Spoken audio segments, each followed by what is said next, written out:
Et si votre vie dépendait d'une révélation sur le seuil de la mort qui pourrait redéfinir tout ce que vous connaissez d'ici 2025 ? Mark Thompson est sur le point de dévoiler des vérités choquantes qui pourraient redéfinir notre existence telle que nous la connaissons. Ne manquez pas ce voyage transformateur. Aimez et abonnez-vous maintenant, avant qu'il ne soit trop tard pour comprendre les changements à venir. C'était juste un autre jour rempli d'agitation lors d'un voyage d'affaires apparemment ordinaire. Les conversations se mêlaient en fond sonore, un bourdonnement constant de voix et le cliquetis des claviers créaient un rythme réconfortant. Tout à coup, tout a changé en un instant. Mon cœur s'est arrêté et en un clin d'œil, le familier a disparu, me plongeant dans un vide de confusion. J'ai senti le monde s'évanouir, noyé dans une obscurité troublante alors que la panique m'enserrait. Il y a eu un moment de chaos, mon corps atteignant un sommet de stress tandis que mon esprit s'emballe. Pourquoi cela arrivait-il ? J'entendais des voix étouffées, mais elles semblaient lointaines, comme si elles appartenaient à une vie qui ne m'incluait plus. Puis, j'ai ressenti la sensation des plus étranges. Ma conscience a commencé à dériver. J'avais l'impression de flotter au-dessus de mon corps, observant la scène se dérouler en dessous. Me voilà, allongé sans défense sur le sol. Les tentatives frénétiques de mes collègues voisins pour me réanimer semblaient être une scène tirée de la vie de quelqu'un d'autre. Alors que la panique tourbillonnait autour de moi, j'ai été soudain attiré dans un tunnel, un passage rapide qui m'éloignait du chaos. Les murs de ce tunnel étaient sombres, mais à l'avant clignotait une lumière brillante, presque m'invitant à avancer. C'était réconfortant, comme un phare me rapprochant. Ma peur initiale s'est apaisée et à sa place, un sentiment de paix écrasant m'a enveloppé. C'était un paradoxe, me voilà au bord de la mort. Pourtant je ressentais une tranquillité m'envahir, absorbant le chaos comme une éponge. La peur et la tranquillité pouvaient-elles coexister ? J'ai réalisé dans ce moment d'errance qu'il y avait quelque chose de plus profond à l'œuvre. C'était comme si j'étais destiné à vivre cela, à transcender la définition même de l'existence. La lumière brillante scintillait d'une énergie promettant chaleur et sécurité, m'attirant encore plus près alors que je lâchais prise sur mes doutes persistants. Ce n'était que le début d'un voyage qui allait à jamais modifier ma perception de la réalité, une transformation qui s'étendait bien au-delà de cette vie que j'avais connue. Alors que je dérivais plus loin dans ce royaume inconnu, une présence a commencé à se former devant moi. C'était un laëcrien que j'avais jamais vu, une silhouette rayonnante de lumière, avec une lueur éthérée qui semblait m'envelopper comme une couverture chaude. L'entité était réconfortante, dégageant un profond sentiment de paix qui apaisait instantanément mon cœur battant. Pourtant, une partie de moi hésitait. Est-ce que cela se passait vraiment ? Rencontrais-je vraiment un guide spirituel ? Ou n'était-ce qu'un produit de mon imagination, un sous-produit de mon état proche de la mort ? Mon scepticisme se heurtait à la chaleur indéniable, émanant de cet être sage. Je ressentais un conflit intérieur, mon esprit luttait contre l'incrédulité tandis que mon cœur aspirait à la compréhension. Le guide remarqua cette lutte intérieure. Avec un sourire doux qui faisait disparaître mes doutes, il tendit une main accueillante. À ce moment-là, je ressentis un profond sentiment d'acceptation, comme si chaque inquiétude, peur et question que je portais étaient reconnues et embrassées. L'échange entre nous était surréaliste. Lorsque le guide parlait, ses mots portaient une autorité à la fois ancienne et intemporelle. Chaque phrase coulait comme une rivière de connaissances, me submergeant, remplissant le vide de l'incertitude de clarté. Il n'y avait aucun jugement, seulement un amour inconditionnel qui me faisait sentir en sécurité et compris. J'écoutais, captivé, tandis que la sagesse partagée dénouait les fils mêmes de l'existence. J'appris que nos perceptions de la réalité étaient limitées, enserrées par nos expériences physiques. Ce guide parlait de vérités universelles, des leçons sur l'existence qui résonnaient à travers le temps et l'espace. C'était comme si l'on me remettait les clés d'une compréhension vaste, déverrouillant des secrets cachés juste sous la surface de la vie quotidienne. Pourtant, même au milieu de cette illumination, des ombres de doute persistaient. Et si les réponses que vous cherchez se trouvaient au dernier endroit où vous vous y attendez ? Insinua le guide, suscitant une curiosité qui enflamma mes pensées. Je m'accrochais à ces mots alors qu'il tissait des idées complexes sur l'amour, la compassion et l'unité dans le tissu, même de notre être. Alors que je luttais contre mon scepticisme, la chaleur dans l'étreinte du guide ressemblait à un retour chez soi. Je réalisais que cette rencontre n'était pas seulement une acquisition de connaissances, c'était une transformation. La sagesse partagée en ce moment allait à jamais changer ma manière de percevoir l'existence, me mettant sur un chemin que je n'avais jamais anticipé. Alors que je me tenais là avec le guide, l'atmosphère autour de nous changea. On avait l'impression que l'air même était chargé de compréhension, et je saisis soudain une vérité profonde sur le monde. Nous sommes tous interconnectés. Chaque action, chaque pensée et chaque émotion ondulait à travers le tissu de l'existence, touchant tout et tout le monde d'une manière que je n'avais jamais imaginée. C'était comme si un voile venait d'être levé, révélant l'intricate toile qui relie tous les êtres vivants. Je ressentis une intense prise de conscience grandir en moi. Chaque choix que je faisais n'affectait pas seulement ma vie. Il affectait la vie des autres, l'environnement, et finalement, notre avenir collectif. Je pensais aux moments de gentillesse que j'avais partagés et aux fois où j'avais failli, réalisant que tout compte vraiment. Chaque petit acte d'amour ou de compassion avait une importance plus grande dans ce vaste système interconnecté. Dans ce moment de clarté, j'ai commencé à découvrir des aspects de la conscience humaine qui m'étaient auparavant inconnus. Les idées d'unité et d'empathie ont dépassé de simples concepts. Elles se sont manifestées comme une énergie tangible résonnant profondément en moi. Je me suis rappelé de nombreuses instances où je me sentais déconnecté, même isolé. Et maintenant, je comprenais le poids de ces sentiments. Le guide a mis un accent fort sur l'amour, la compassion et l'unité non seulement en tant que trait souhaitable, mais comme le tissu même de notre conscience partagée. L'impact émotionnel de ces enseignements était écrasant. J'ai pensé à mes relations, chacune avait pris une nouvelle profondeur. Soudain, mes conversations semblaient plus significatives.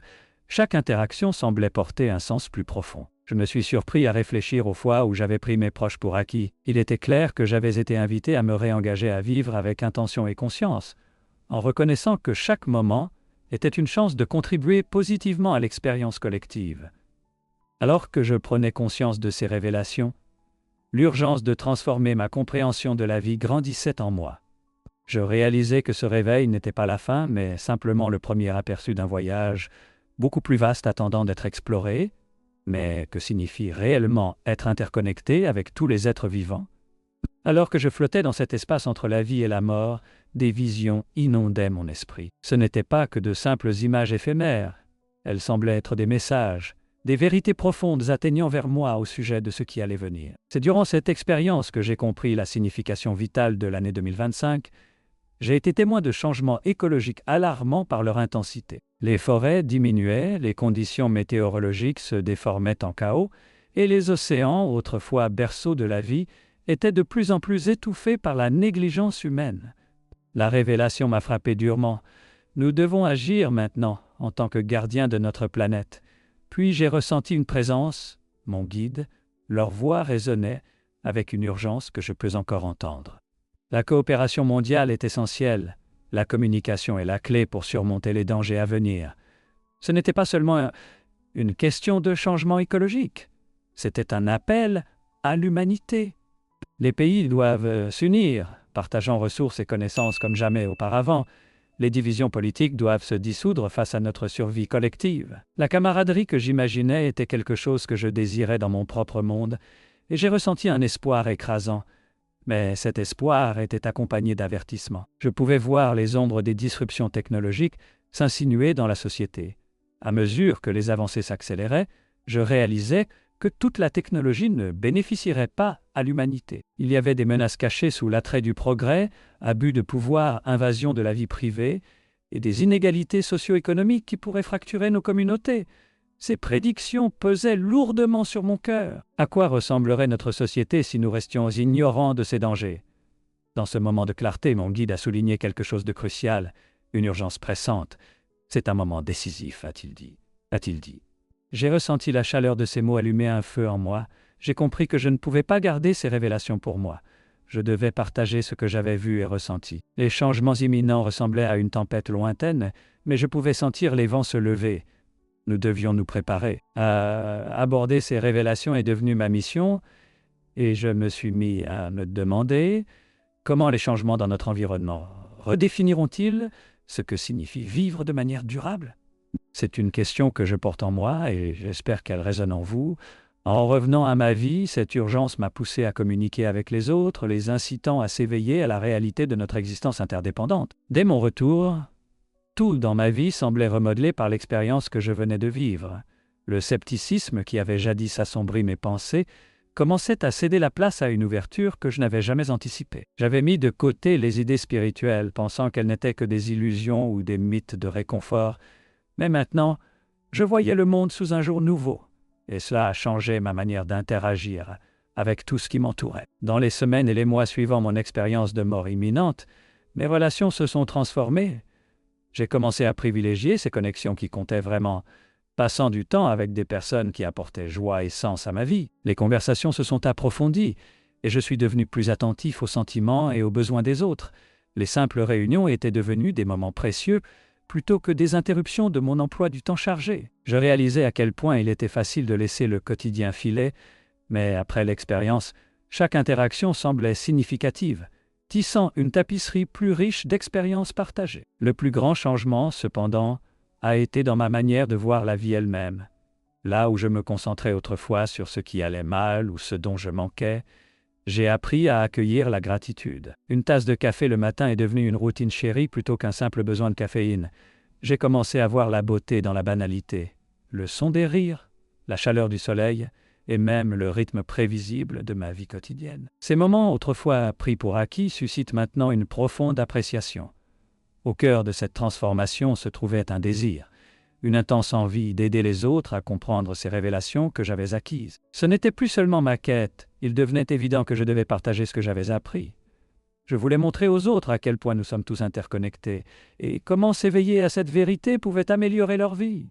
En réfléchissant à mon passé, je me demande souvent quel changement aurais-je fait si j'avais vraiment compris cette interconnexion plus tôt? La réponse est remplie de possibilités. Éveillant mon engagement à embrasser chaque jour avec intention, c'est une force qui me pousse. Encourageant la gratitude plutôt que le ressentiment et l'écoute attentive plutôt que la distraction. Alors que les moments ordinaires se transformaient en trésors, j'ai réalisé que je n'étais pas seulement changé par l'expérience. J'ai été transformé dans chaque action que j'ai entreprise par la suite. En réfléchissant aux leçons tirées de mon expérience de mort imminente, je réalise à quel point il est crucial de se préparer au changement que 2025 pourrait apporter. Ce n'est pas simplement une prédiction. Cela ressemble davantage à un appel à l'action, une occasion pour nous de réévaluer nos priorités et d'aligner nos vies avec les vérités révélées pendant mon temps loin de ce monde. Il est important de comprendre que cette période de transition n'est pas censée nous effrayer. Elle offre plutôt une opportunité de profonde croissance spirituelle. Une des premières étapes pratiques que nous pouvons entreprendre est de cultiver la pleine conscience. Dans le tourbillon de la vie quotidienne, il est facile de se laisser emporter par les distractions. Pourtant, si nous voulons pleinement embrasser ce qui nous attend, nous devons apprendre à être présents. Cela signifie dégager du temps chaque jour pour réfléchir, respirer et simplement être. Il s'agit de se connecter avec nous-mêmes et d'écouter cette voix intérieure qui se fait souvent étouffer. Un autre aspect clé est la communauté. S'engager avec d'autres qui sont sur des parcours similaires peut favoriser des connexions profondes et une compréhension partagée des défis et des triomphes que nous pouvons rencontrer. Ces relations peuvent soutenir notre croissance alors que nous nous accordons un espace mutuel, partageons des idées et apprenons de nos expériences diverses. Ensemble, nous pouvons naviguer ces changements plus efficacement. Je vous encourage à prendre un moment pour l'introspection. Qu'est-ce qui compte vraiment pour vous? Vivez-vous en accord avec vos valeurs fondamentales? Il est trop facile de privilégier l'urgent au détriment de l'important, mais si nous voulons nous aligner avec les changements à venir, nous devons nous concentrer sur ce qui dure, l'amour, la compassion et l'authenticité. Ouvrons nos esprits et nos cœurs à de nouvelles possibilités. Accueillir l'inconnu peut être intimidant, mais c'est également là où la transformation se produit. Au lieu d'attendre un appel au réveil, soyons proactifs. Êtes-vous prêt pour les changements que 2025 va apporter, ou attendez-vous que quelque chose vous secoue pour vous réveiller? Rejoignez-moi alors que je partage des conseils pratiques pour embrasser le voyage spirituel à venir. Ensemble, nous pouvons naviguer cette période transformative en réfléchissant à ce qui compte vraiment et en nous soutenant mutuellement dans notre croissance. À medida que naviguait ma nouvelle compréhension après mon expérience de mort imminente, je me trouvais dans un tourbillon d'émotions contradictoires. Il y avait des moments où je remettais vraiment en question tout ce que je pensais savoir sur la vie, la mort et l'espace entre les deux. Les révélations que j'avais reçues semblaient profondes, mais elles entraient en conflit avec le scepticisme que je rencontrais souvent dans les conversations quotidiennes. C'était frustrant d'essayer de partager mes expériences avec ceux qui s'accrochaient fermement à leur incrédulité. Je me souviens d'une conversation avec un ami proche qui se moquait de l'idée d'une vie après celle-ci, rejetant mon histoire comme une simple fantaisie. À ces moments-là, une partie de moi voulait défendre ma vérité, crier que j'avais entrevu quelque chose de réel et de profond. En même temps, je comprenais d'où il venait. J'étais moi aussi un sceptique, enraciné dans l'idée que la science avait toutes les réponses. Cependant, lorsque je parlais avec d'autres qui partageaient des croyances similaires, je ressentais un autre type de conflit. C'était réconfortant de se connecter sur nos expériences communes, de discuter des mystères que nous avions découverts.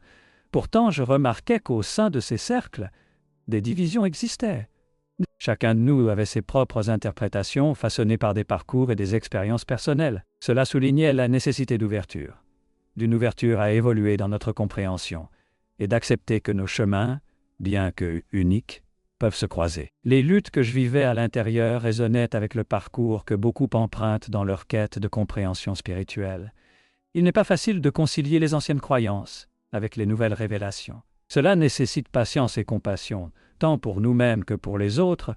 Je suis arrivé à réaliser que le parcours de chaque individu est crucial dans cette grande tapisserie de la spiritualité. La compréhension ne découle pas d'une vérité universelle, mais plutôt de notre volonté d'explorer profondément nos doutes et nos croyances.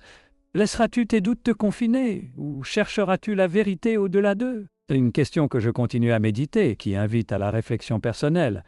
Rejoins-moi alors que nous dénouons ces conflits et ouvrons nos cœurs à de nouvelles perspectives dans notre quête continue de compréhension.